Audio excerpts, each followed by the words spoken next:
अस्सलाम वालेकुम मुअज़्ज़िज़ नाज़रीन, इफ्तिखार अहमद आपकी खिदमत में हाज़िर है। और आज हम बात करेंगे कि हालिया जो बारिशें हुई हैं उनका तिल की फसल के ऊपर जो है वो क्या असर हुआ है। और इस मौसम के अंदर जब बहुत ज़्यादा बारिशें हों और नमी हो तो तिल को जो है वो जो उसका मुरझाव है, फुज़ेरम विल्ट है और कॉलर राट है, उससे कैसा बचाया जाए। नाज़रीन, जब बारिशें होती हैं तो तिल की फसल में पानी खड़ा हो जाता है, जिसकी वजह से जड़ों को जो है वो ऑक्सीजन जो है मुयस्सर नहीं आती और जिसकी वजह से रूट्स जो हैं वो गल जाती हैं और उसके बाद जो है फिर पौधा जो है मुरझा के ख़त्म हो जाता है।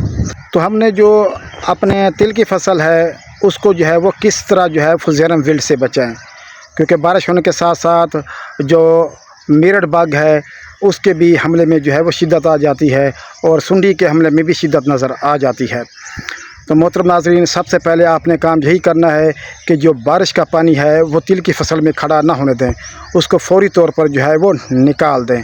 और ख़ास तौर पे अगले साल के लिए आपने जो काम करना है वो यही करना है कि तिल की फसल उन ज़मीनों के ऊपर जो है वो काश करनी है जो सैंडी लोम हैं या जो है वो लाइट सैंडी लोम है, हल्के जो है वो रकबे या दरमियाने रकबे हैं, क्योंकि उनमें पानी जो है फ़ौरन जज़ब हो जाता है।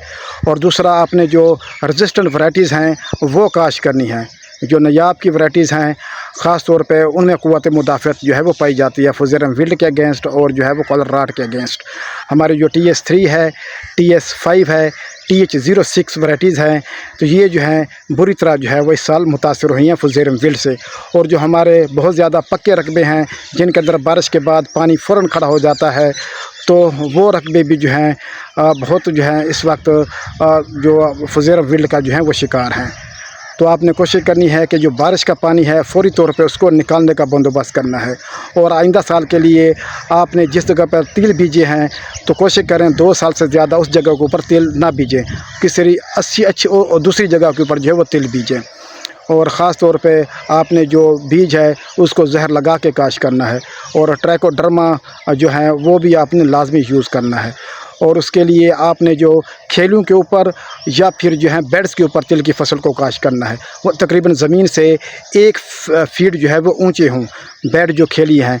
अगर पानी खड़ भी जाता है तो वक्त ज़रूरत जो है उसको निकाला जा सके, क्योंकि पानी का खड़ा होना जो है वो तिल की बीमारियों का कारण है। तो अब इस सूरत हाल में क्या किया जा सकता है, इसके लिए आप जो है वो कोशिश करें कि सबसे पहले पानी को निकालें और उसके बाद उसके ऊपर जो है वो अमीनो एसिड तकरीबन जो है 400 ml फ़ी सोल्टर पानी में और साथ जो है थायोफिनेट मिथाइल 400 ग्राम और उसके साथ जो है नाटम प्रेम या फिर डाइनोटिफरान वो आपने लाजमी इसके अंदर मिक्स करना है।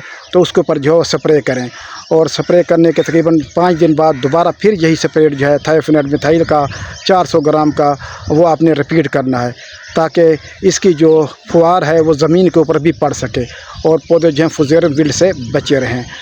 तो अगर जो है वो चलना मुनासिब ना हो और मुश्किल हो, दुश्वार हो, ज़मीन गीली हो, तो फिर जो है वो आप थायोफिनेट मिथाइल जो है तकरीबन 1 किलो जो है आप उसको किसी भी मटेरियल के अंदर मिक्स करके छट्टा भी कर सकते हैं।